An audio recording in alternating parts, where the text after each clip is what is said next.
How the White House Lost Joe Manchin and Its Plan to Transform America by Jeff Stein and Tyler Pager, I don't know.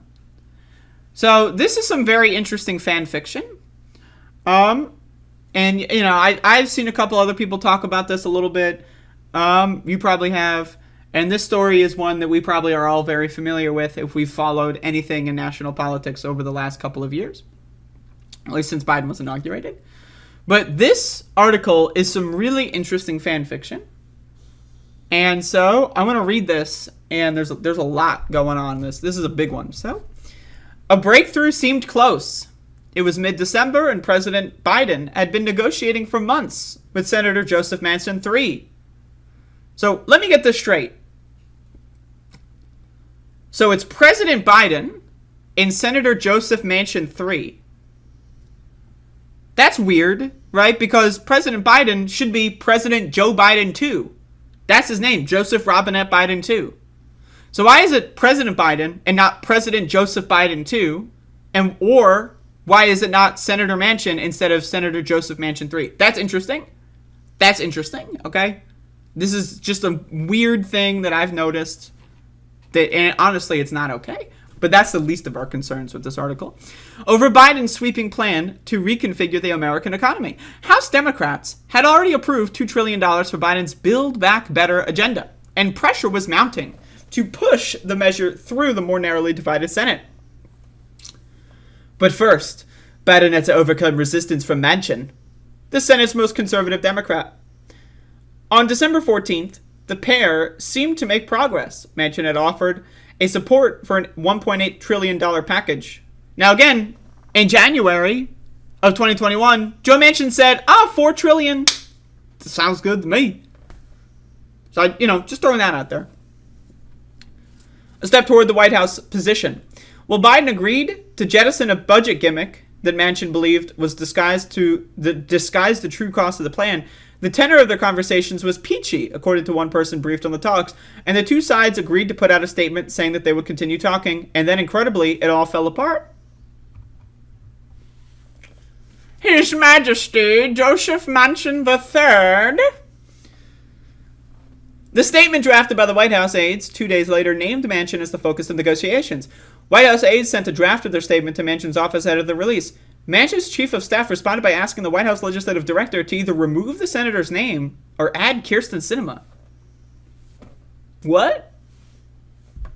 So, let's get this straight. Okay, so they talk about moving forward on Build Back Better. And then the White House is like, we're going to put out a statement that says we're moving forward on Build Back Better.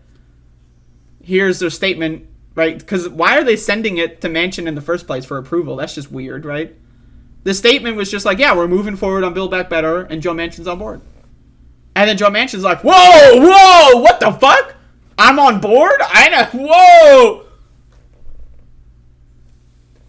The White House issued the statement anyway. The president personally signed off on it, but Manchin exploded, texting a senior Biden aide the decision was unconscionable and extremely dangerous at a time when liberal activists were targeting Manchin's family with protests.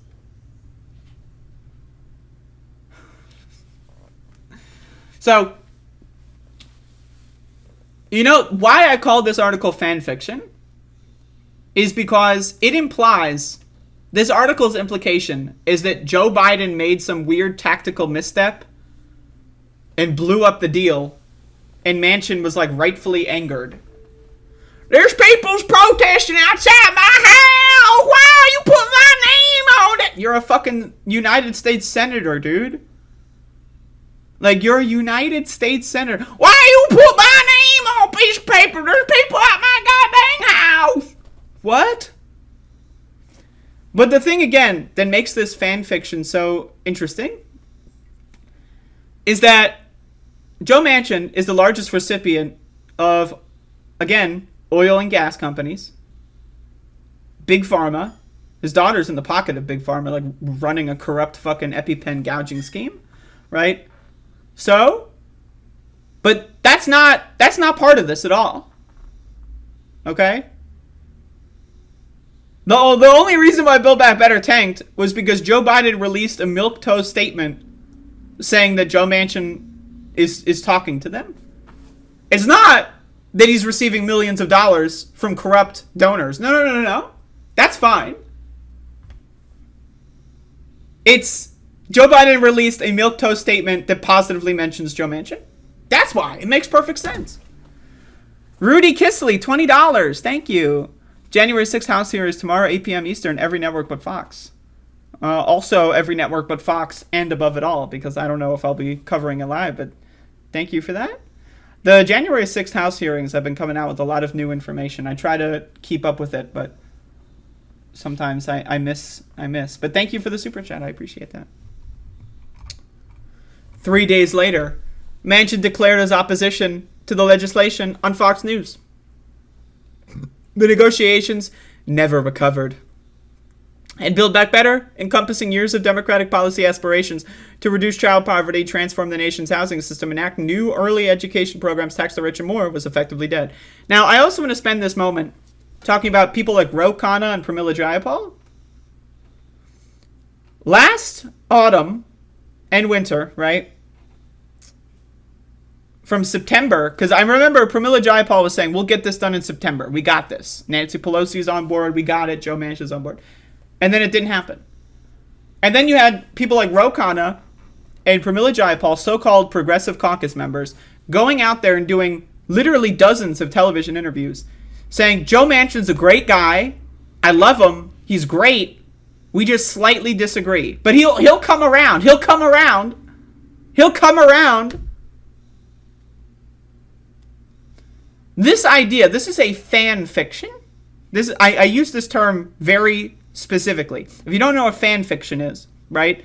Like take your favorite media, right? Like, usually it's like something like with anime or something, right? Like, and then like you have the characters and you create like a new side story with them. It's like, you got Goku, right? But what if Goku did this instead of that or whatever. That's called fan fiction.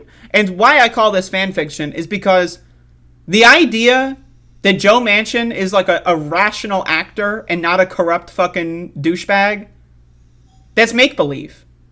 That's not real. There is literally not a single piece of evidence that would lead you to think that Joe Manchin is a rational actor who's going to come around. It's just, that's not real. They made it up. Someone somewhere made it up. Mainstream media made it up, maybe. The rest of the Congress maybe made it up. Joe Biden maybe made it up. But someone somewhere created fan fiction of what's actually going on in this country. And that's why I use that term. Because it's not real. There is no part of it that's real. You have the same characters from the real world.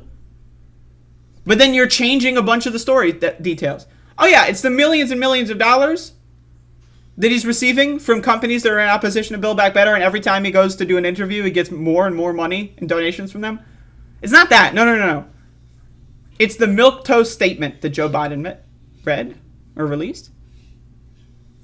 What? Like, I mean, it makes no sense. Like, it literally makes no sense. It's ridiculous fucking garbage. After his Fox News interview, Manchin turned his phone off, which meant he missed a call from Biden, who left a frustrated voicemail. When the pair connected, the conversation was heated and tense. For several weeks, Biden and Manchin did not speak again. In private, the president criticized Manchin to aides, expressing doubt about his intentions. In private. Why didn't he do this in public? Joe Biden is taking the hit for Build Back Better. And why? Because of that decision right there. Because of this. This is why Joe Biden is considered the epic fucking failure that he is. This is why his approval rating is tanking. It's sinking into the mud because of this part right here. In private, the president criticized Manchin to his aides, expressing doubt about his intentions. And the key terms, in private, if he would have gone out in public and said, I don't know what happened. We talked.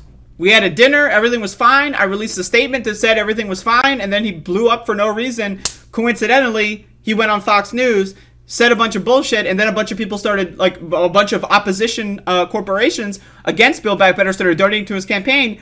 I'm starting to think He's just been milking us the whole time. I'm starting to think he's using us to fund his own campaigns. That's what I'm starting to think. If Joe Biden were to come out there and say that, people would be like, oh shit, all right, Joe Biden's taking charge. Fuck Joe Manchin. Now again, my position is fuck them both, right?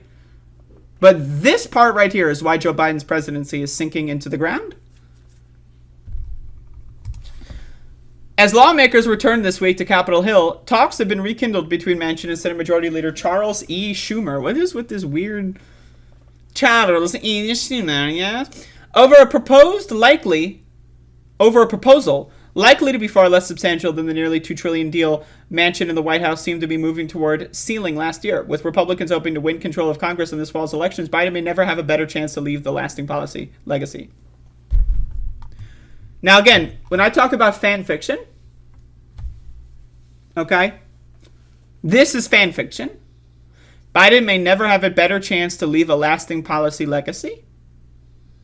There is no policy legacy on the table. Anything that Joe Manchin's going to sign off on is not going to be part of any legacy. No one will remember it. It will affect nobody in any positive ways. And that's what needs to be understood. But mainstream media, for whatever reason, they're like, oh yeah, so the original bill, $3.5 trillion, right? Yeah, I mean, sure, we're going to get like 2% of that, and that's legacy defining. No, that's not legacy defining. That's nothing. That's nothing. That's fucking nothing. There is no legacy on the table. The only possibility of Joe Biden building any form or sort of legacy, if he went nuclear and started using his attorney general, for example, going out there using the Department of Justice to say, we're going to investigate your whole fucking family for corruption. That would be legacy defining. Now, would it get anything done? Probably not. But it would at least say, oh shit, Joe Biden's going nuclear. He's pissed. And that would be interesting. But as it stands, getting like a fucking like $1 trillion bill that's severely watered down and probably just written and rewritten by corporate lobbyists, that's not going to leave any legacy. That ship has sailed. But again, mainstream media is thinking, oh yeah, if they get literally anything passed, it'll be legacy. This is like when they passed that bipartisan infrastructure deal that was just a big corporate handout that isn't going to do anything to fix our water quality in this country, isn't really going to do anything to fix our road quality in this country, isn't really going to do fucking much of all. It might fix a couple of bridges in 10 years, by the way, so no one's going to see it for 10 years. It might fix a couple bridges somewhere. But then they're like, we did it, we passed it, infrastructure week. Yeah, sure. I mean, it was like a quarter of what we originally were planning on doing, and all of our money is just going to corporate contractors that are basically going to take us really slow time to do something if they do anything at all. But we did it! We passed the infrastructure! It's fan fiction. They just make it up. They might pass something that's called Build Back Better. They might. I doubt it, to be honest with you. I doubt it. But they might pass something called Build Back Better. But it's not Build Back Better. It's like when you go to a flea market and you buy some Yu-Gi-Oh cards. It says Yu-Gi-Oh on the wrapper. You open it up and it's just some fake ass fucking shit. It might be called Yu-Gi-Oh, but that's not fucking Yu-Gi-Oh, motherfucker, let me tell you. But the breakdown last year remains baffling to many close to both Manchin and senior White House officials. Biden aides are still in disbelief that Manchin abandoned months of painstaking negotiations. This is the thing, again. These fucking people are stupid. They have low IQs. They're fucking dumb. They're dumb. Only the really, I hate to say this, but those with the lowest IQ. They're fucking stupid. They gotta be fucking stupid. They gotta be a dumb fuck motherfucker in order to... Whoa! Joe Manchin, the largest recipient of oil and gas money, is somehow not a serious actor. Color me shocked. I'm so confuddled by all this. What? Seemingly in an instant, over what they regarded as an innocent statement that they did not believe would offend the senator. They are left wrestling with the question of how legislation of such historic dimensions appears to have been doomed by a simple miscommunication Again, this is fan fiction. None of this is true. It's just Joe Manchin made up any excuse he could, and everyone else was like, what? What? Everyone else was like, what the fuck are you talking about? This is not... And Joe Biden's like, I'm so confused. I thought Joe Manchin was a man with integrity. Manchin's allies do not understand why the White House would have done anything to needlessly provoke the key vote. What? Again, like, needlessly provoke? What? What? Like, provoke? Where's the provocation? When was this? When did this happen?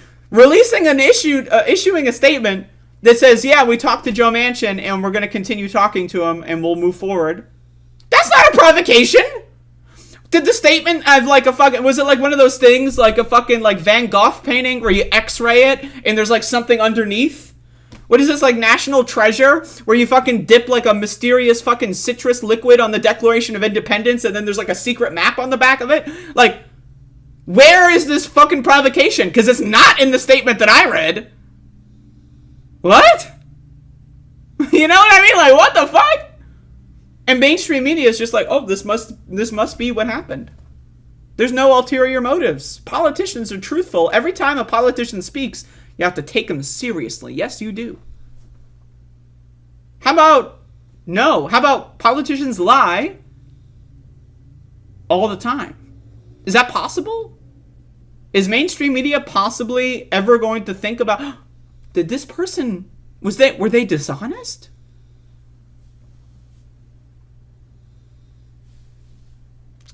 The evidence suggests the breakdown was months in the making, driven by ideological and political rifts between Manchin and Biden that mirror deeper fissures in the Democratic Party. Again, it's not ideological, and it's barely political. It's corruption. It's the money. It's the money from all of these corporations and companies that oppose what's in Build Back Better, and they're funding Joe Manchin's campaign. It's not ideological. You know what I mean? Like, what the fuck? What? When am I going to play Doom? It's at 1 p.m., which is in approximately 2 hours from now. Among the unresolved policy disputes was a battle over an expanded tax credit for parents that the White House viewed as a signature anti-poverty program, but that Manchin opposed as too generous and expensive. That's not ideological. Joe Manchin just hates poor people. That's not an ideological belief. He's just an elitist aristocrat. That's it. The White House did not know this was a red line for Manchin. What? He said it on television literally before Build Back Better negotiations even started more than a year ago, but they just didn't know. That's what's insane to me, right? Like, the average person who just reads the news every day is somehow more knowledgeable on the world than every politician. Like, the entirety of the White House, with hundreds if not thousands of separate staffing departments that have thousands of people working, somehow, just one stupid bitch high school dropout that reads the news every day, somehow I am more educated than the entirety of the White House combined. What? Somehow, any random douchebag motherfucker who reads the news every day is more knowledgeable on politics than any senator's staff combined. It's insane. How is that possible? The only possibility here is that they're lying and they're pretending. They're playing make-believe. They're all actors. That's the only possibility, is that they're just pretending to be stupid. That's it. That's it. There's no other choice. This account of how the negotiations fell apart is based on interviews with approximately 36 White House officials, lawmakers, congressional aides, blah, blah, blah. New details about Biden's legislative agenda collapsed. The breakdown in trust that precipitated it and ongoing efforts to blah, blah, blah, blah. How the breach with Manchin emerged. Manchin's relationship with Biden got off to a rocky start not long after the president's inauguration, blah, blah, blah. Again, this is just like alternative history shit. This is just alternative history. And you can read the rest of it. Honestly, I mean, like, none of this shit matters. I've already gone over the main details. The only way that the White House could repair the damage is by going to war with Joe Manchin That's it. What better midterm electoral strategy would there be than Joe Manchin saying, or Joe Biden saying, you know what, Joe Manchin, fuck you, bitch. Get the fuck out of my party. You don't want to do what I want to do? Get the fuck out. Again, Joe Manchin threatened to join the Republican Party or go independent last year. Call his bluff. Call his bluff. Go out there and say, you know what? You said you were going to join the Republicans a year ago. Go ahead and fucking do it. And then, after he does it, then say, guess what? Well, we had a fucking traitor. We had a Benedict Arnold motherfucker in our goddamn caucus. So now we don't have control of the Senate anymore. So we need to fucking vote for more senators and then just make a big stink about voting for... That's the midterm election strategy that could win. Instead, Joe Biden's just going to sit back and take a nap. Hope it works. This fucking shit's embarrassing. It's embarrassing. I'm embarrassed to be an American citizen. I'm embarrassed that Americans just accept this. They just accept this trash. This garbage. This is fucking crazy. Again, and I use this term very importantly. It's fan fiction. These are real characters that really exist, but the stories that are being told are completely fictitious. It's not... I don't know. I don't know. I struggle to acknowledge that people might actually believe this. Like Jeff Stein and Tyler Pager, I don't know. They might actually believe this stuff. Like, that's the thing that's crazy to me. Like, they might actually think that these are the reasons why Joe Manchin just blew up the deal. They might actually think that. And that's a horror movie. You could write a horror movie based around that concept.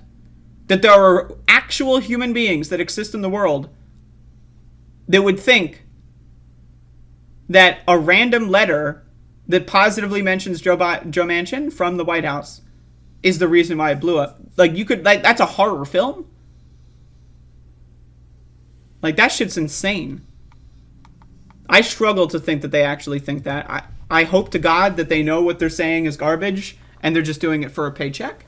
I hope to God. Because the idea that they're actually really that fucking stupid, Jesus Christ. All right, y'all.